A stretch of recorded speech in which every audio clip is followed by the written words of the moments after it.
Le diagramme d'Ishikawa et les liens de cause à effet, comment remonter à la source d'un problème, par Ariane de Saguet. Cet audiobook vous est proposé par 50minutes.fr. Retrouvez l'ensemble de notre catalogue en ligne sur www.50minutes.fr.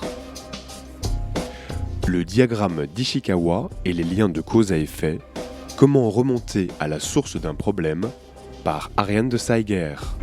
L'écoute de ce livre va vous permettre de découvrir le diagramme d'Ishikawa, un outil graphique utilisé en entreprise pour visualiser les causes d'un problème et les effets qui en résultent. Nous vous proposons de découvrir dans le détail cette méthode d'Ishikawa ainsi que des modèles complémentaires avant d'analyser un cas pratique d'utilisation de ce diagramme. Qu'est-ce que le diagramme d'Ishikawa ? Théorie et présentation du concept. Le diagramme d'Ishikawa est un outil graphique qui permet d'identifier de manière synthétique les causes et les effets d'un problème. On l'appelle aussi diagramme en arête de poisson, diagramme cause et effet, ou encore 5M. Il a été inventé par le professeur Kaoru Ishikawa, un ingénieur chimiste de l'université de Tokyo, né en 1915 et décédé en 1989, expert japonais reconnu comme précurseur en matière de théorie de gestion de la qualité.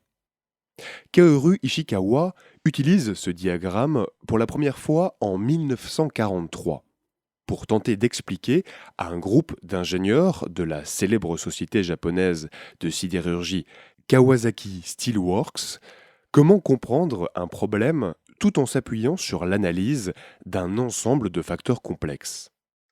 La méthode d'Ishikawa est un outil de planification d'entreprise qui a pour objectif d'analyser graphiquement et de manière structurée les liens de cause à effet d'un problème bien précis. Le diagramme d'Ishikawa est un outil graphique utilisé en entreprise qui offre une vision globale des causes d'un problème et des effets qui en découlent.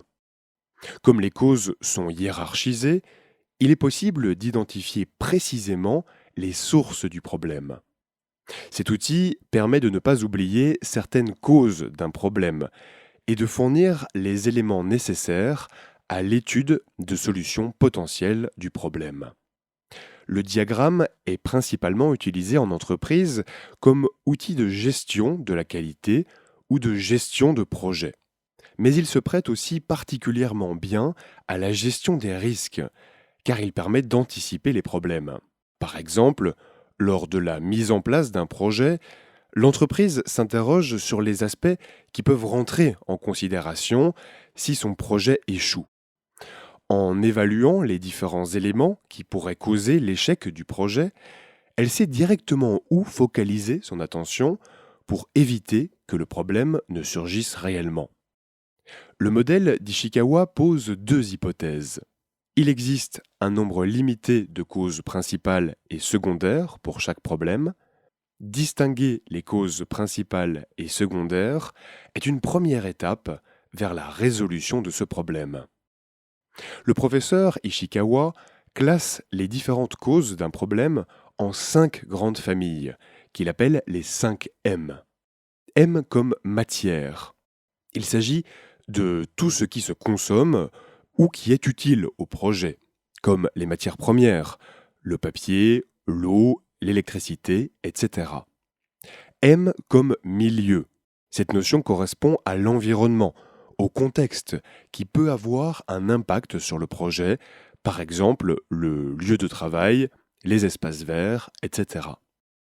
M comme méthode, c'est-à-dire les procédures existantes, le flux d'informations, la R&D, recherche et développement, les modes opératoires utilisés, etc. M comme matériel ou machine. Cette notion rassemble le matériel utilisé pour le projet. Par exemple, les locaux, les pièces de rechange, les équipements, le matériel informatique, les logiciels, les technologies, les machines ou encore le gros outillage. M comme main-d'œuvre. Nous espérons que vous avez apprécié cet aperçu. Pour continuer à écouter ce livre audio sur Google Play Livres, utilisez le lien dans la description de la vidéo.